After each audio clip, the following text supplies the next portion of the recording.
Abakristaayo bagenze mu bungi mu bimuli bya Lutiko eya St Paul's Cathedral Namirembe okwetaba mu lukuŋŋaana lw'enjiri gagade olw'omwaka guno.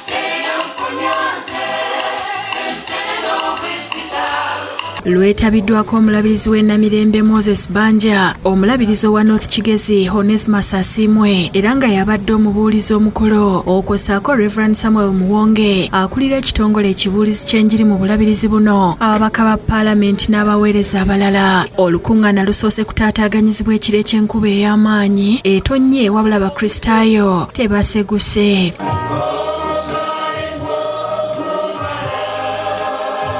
Omulabirizi Banja yasoose okubuulira n'asaba Abakristaayo okubala ebibala bya Katonda ebirungi nga bino byeyolekera mu bikolwa eby'ekisa. What kind of fruit people are seeing in you? Bibala kikaki abantu bye bakulabako. Oyinza okubanga otambula. You might be walking. Ng'olowooza nti tebakumanyi. You think they don't know you. Bakumanyi. They know you.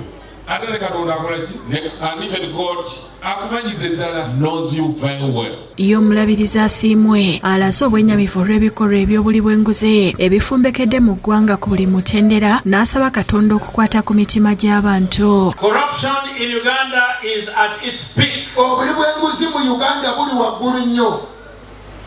To the extent that comedians have now come up with what they call nomenclature, some kind of about the three arms of government. You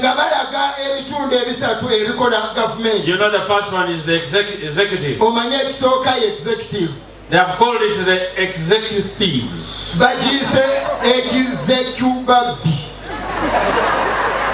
Legislators have now been called the legislators. Ono era asabidde abantu abadde n'ebizibu eby'enjawulo. Some politicians of Africa who promise bridges even where there are no rivers.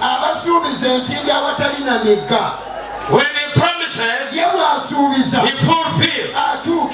Akulira ekitongole ekibuulizi ky'enjiri Reverend Samuel Muwonge asiimye Abakristaayo bonna abeetabye mu lukuŋŋaana luno ne yeebaza ne Bukedde TV olw'okukwatagana nabo mu nteekateeka. Mukama yeebazibwe, nja kwebaza mu ngeri enjawulo Vision Group mwebale kuwaayo muwendo okusapootinga naffe okuyimira naffe. Mukama abampeera omukisa. Abeetabye mu lukuŋŋaana ono baweereddwa obujjanjabi obw'obwereere nga bakebereddwa n'endwadde okuli Kkookolo. Era Israel Lutu okuva mu Uganda Cancer Institute aliko by'alambuludde. Emmere eri genetically modified.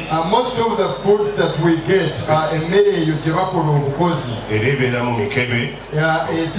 It's always packed in tins or some sackets. Esongebwamu nnyo ennwe.